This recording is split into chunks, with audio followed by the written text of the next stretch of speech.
Kannur railway സ്റ്റേഷനിൽ വെച്ച് ആരോഗ്യ വകുപ്പ് മന്ത്രി വീണ ജോർജിന് നേരെയുണ്ടായ KSU പ്രവർത്തകരുടെ ആക്രമണം കേരളത്തിന്റെ രാഷ്ട്രീയ ഭൂപടത്തിൽ വലിയൊരു പ്രത്യാഘാതത്തിന് ഇപ്പോൾ തിരികൊളുത്തിയിരിക്കുകയാണ്.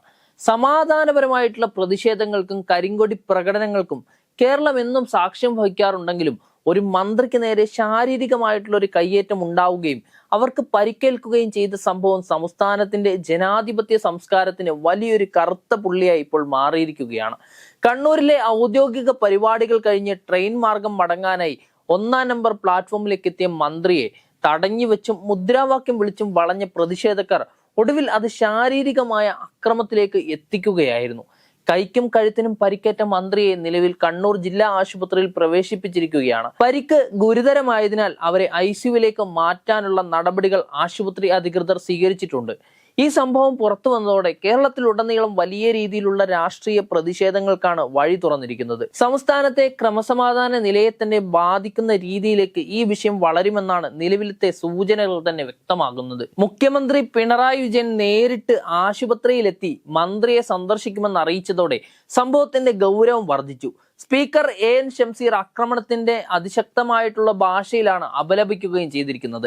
മന്ത്രിമാരെ തെരുവിൽ കൈകാര്യം ചെയ്യുന്ന പ്രവണത കേരളത്തിൽ തന്നെ ആദ്യമായാണ് ദൃശ്യമാകുന്നതെന്നും ഇത് ജനാധിപത്യത്തിന് ഒട്ടും ഭൂഷണമല്ലെന്നും AN ഷംസീർ ഓർമ്മിപ്പിക്കുകയും ചെയ്തിട്ടുണ്ട്. രാഷ്ട്രീയമായ വിയോജിപ്പുകൾ പ്രകടിപ്പിക്കാൻ എല്ലാവർക്കും അവകാശമുണ്ടെങ്കിലും അതൊരു വ്യക്തിയുടെ ശാരീരിക സുരക്ഷയെ ബാധിക്കുന്ന തരത്തിലേക്ക് മാറുന്നത് അംഗീകരിക്കാനാവില്ല. പ്രതിപക്ഷ നേതാവ് തന്റെ പ്രവർത്തകരെ നിയന്ത്രിക്കണമെന്നും കോൺഗ്രസ് നേതൃത്വം ആശുപത്രിയിലെത്തി മന്ത്രിയെ കണ്ട് ക്ഷമ ചോദിക്കണമെന്ന് സ്പീക്കർ ആവശ്യപ്പെട്ടത് വരും ദിവസങ്ങളിൽ രാഷ്ട്രീയ പോര് കടക്കുമെന്നതിന്റെ ഏറ്റവും ആദ്യത്തെ സൂചനയാണ്. മുൻ ആരോഗ്യ വകുപ്പ് മന്ത്രിയും മുതിർന്ന CPM നേതാവുമായിട്ടുള്ള KK ശൈലജ ഈ സംഭവത്തെ രൂക്ഷമായ രീതിയിൽ വിമർശിക്കുകയും ചെയ്തു.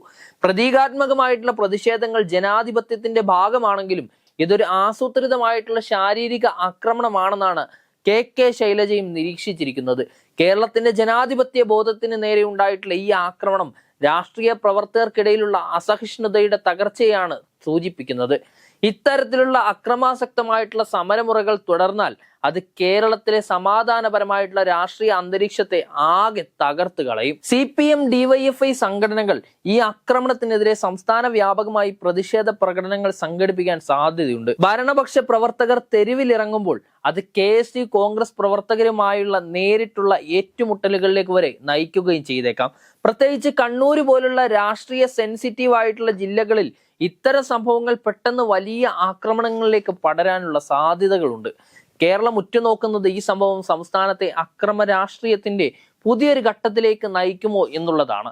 പ്രതിഷേധങ്ങൾക്കപ്പുറം വ്യക്തിപരമായിട്ടുള്ള ആക്രമണങ്ങളിലേക്കും രാഷ്ട്രീയം മാറുമ്പോൾ അത് പൊതുജനങ്ങളുടെ സുരക്ഷയെയും ബാധിക്കുകയും ചെയ്യും.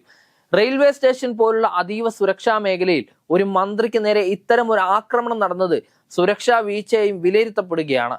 വരും ദിവസങ്ങളിൽ നിയമസഭയ്ക്കകത്തും പുറത്തും ഈ വിഷയം വലിയ രീതിയിൽ ചർച്ചയാകുമെന്നത് തീർച്ചയാണ്. പോലീസ് ഈ കേസിൽ കർശനമായിട്ടുള്ള നടപടികൾ സ്വീകരിക്കാൻ ഒരുങ്ങുകയാണ്. പ്രതിപക്ഷ സംഘടനകൾ ഇതിനെ സർക്കാരിനെതിരായുള്ള ഒരു പ്രതിഷേധമായി മാത്രം കാണുമ്പോൾ ഭരണപക്ഷം ഇതിനെ ജനാധിപത്യ വിരുദ്ധ ക്രിമിനൽ പ്രവർത്തനമായിട്ടാണ് കാണുന്നത്. ഇരുപക്ഷവും വിട്ടുവീഴ്ചയില്ലാത്ത നിലപാടുകൾ സ്വീകരിക്കുന്നത് കേരളത്തിലെ പൊതുസമാധാനത്തിന് വലിയൊരു വെല്ലുവിളിയാണ് ഉയർത്തുന്നത്. വരും മണിക്കൂറുകളിൽ കേരളത്തിന്റെ വിവിധ ഭാഗങ്ങളിൽ ഉണ്ടാകാൻ പോകുന്ന പ്രതിഷേധ പ്രകടനങ്ങൾ ക്രമസമാധാന നിലയെ എങ്ങനെ ബാധിക്കുമെന്ന് സർക്കാർ ഗൗരവത്തോടെ നിരീക്ഷിക്കേണ്ടതുണ്ട്.